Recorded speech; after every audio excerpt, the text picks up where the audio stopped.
What's going on, everybody? Hannibal here. Thank you for taking the time to watch this video. Another rainy day, April showers still in effect. Shout out to everyone who's still watching the channel. Appreciate it. All love to you. And today I want to talk about quitting your job to do DoorDash full time. Is that a good idea? And the reason why I brought it up because I was checking out a Facebook group and a guy that was new to DoorDash posted his earnings, and I guess they were pretty impressive. I think he made like $600 in a few days, and he was like, "Yeah, I think I'm gonna quit my job." And the first thing that I thought, or I asked you guys, I don't know if many of you guys are actually doing full time or doing it part time. Should you quit your job to do DoorDash? I'm just talking about DoorDash right now. Should you do DoorDash full time? Should you quit your job? Now, that's a question that obviously only you, the person that's dealing with this, will have to answer. But if you are new to DoorDash and you decide to quit your job, I would say hold off on that.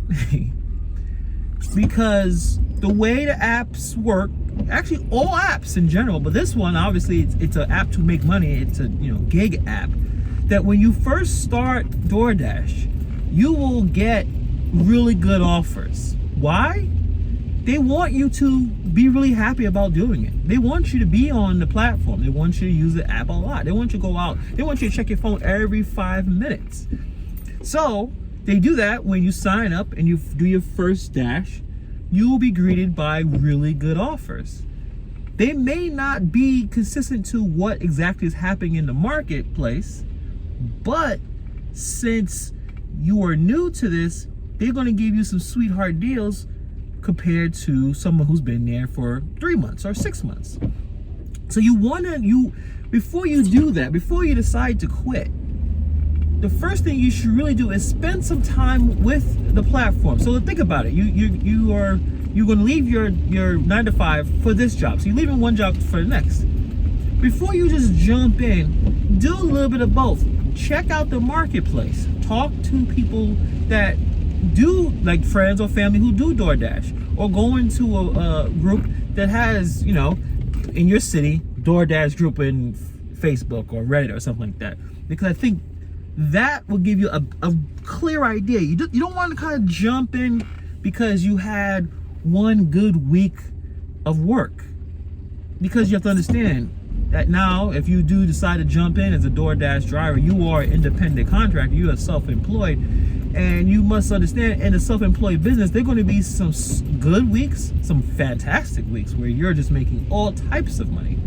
And then there are going to be some rough weeks. There are going to be some days where nothing seems to be working. There's going to be days where the app does not work. That you sign on and the app isn't working, where you cannot complete your delivery. You get to the restaurant, you can't click that you picked up the order. The app just shuts down. Then you try to call customer service, they're slammed. You're not gonna talk to anyone because you're gonna be on that phone for hours. So be very careful about jumping in to lose a job where, I don't know what job this person is leaving, but most 9 to 5 jobs are a consistent amount of work. It's a consistent amount of work, consistent amount of pay for most jobs. I know some jobs are a little different here and there. DoorDash, I will still say, is still a volatile platform to use. It's still volatile. Some days you're going to knock it out the park. Weekends, holidays, bad weather situations, like right now it's raining, so DoorDash is probably pretty well right now. People don't go outside, but you be very careful because even sometimes during the summer, can't talk about DoorDash in particular, but Ubereats, there were some real bad times with Ubereats, where Ubereats in New York City is a pretty decent market. It's not as good as DoorDash, but people make money in doing Ubereats with no problem. There were some real bad times in the summertime doing Ubereats. So if I had a full-time, if I didn't have another job and I left my job to do this, to do just Ubereats, I would have been hurting for those couple of days where nothing seemed to work. You're going to the same hot spots, you're going to the same places that you've you know that they have decent orders and these restaurants, and it's crammed. And another thing you have to realize too is saturation, oversaturation. There's a lot of DoorDash drivers out there. So you're competing against a lot of people who probably think the same way as you. They just started the platform and they think, man, I'm killing it. This is easier than I thought. Yeah, I'm gonna quit and just do this full time. Gotta be careful about that. Especially when they have peak times. Actually, it was a really good YouTuber. Her name escapes me right now. She has purple hair. I'll put a picture up of her in the somewhere around here, explaining how she hates peak times. And you'd be like, why you hate peak times? You're getting extra, it's predetermined. They're telling you, hey man, come to 5 to 9 o'clock and you're going to get this amount of money. I thought that guy was gonna hit me. Why she didn't like peak times? Because she knew when DoorDash did a predetermined amount of money or predetermined peak pay, she realized that it was going to be everybody and their mama is going to go out and dash. So you're competing with so many people that it will mess up your take home, because you're going to have to either be out there even longer, or you may not. You may be outside for 2-3 hours and may get 3 offers, and the offers may be totally garbage. So the point of this video is just be careful about doing it full time. I know a lot of people want to just jump head first. Wait a while.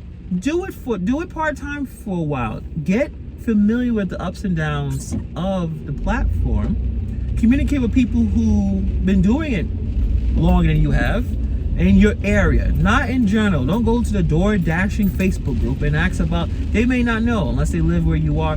Find a local group of drivers and ask some questions. Hey, are you doing it full time? How is it in the summer months, the winter months? Get more information before you enjoy the little extra bonus that DoorDash gives new drivers when they join the platform. They give you the best offers, because those offers may not be there once you are a regular driver. When I started DoorDash, the offers were great. They were great. Then they make you a top dasher, even when you didn't necessarily even have a acceptance rate to be a top dasher. They give you a top dasher right off the rip, so you're able to dash anytime you want and neglect all the orders that you want, and you're still enjoying top dasher status. That will disappear once that first month or a couple weeks is over, and you're basically like everyone else. You're gonna have to either schedule blocks, or you're gonna have to dash now when it's busy. That's personally what I do. I don't schedule blocks. I just dash during the dinner times. So be very, very careful. Get a lot of information. Just don't jump into it, because it's an easy job, but a lot of information to understand about your market and about how to maintain, because you're gonna have some ups and downs where 9 to 5 is pretty consistent. So that's all I have for this video. And what do you guys think about my position on going full time? Is it just as easy as just going out there and just saying, hey, I want to do it? Or what's your strategies? All right, guys, put it in the comments below, and I'll see you next time.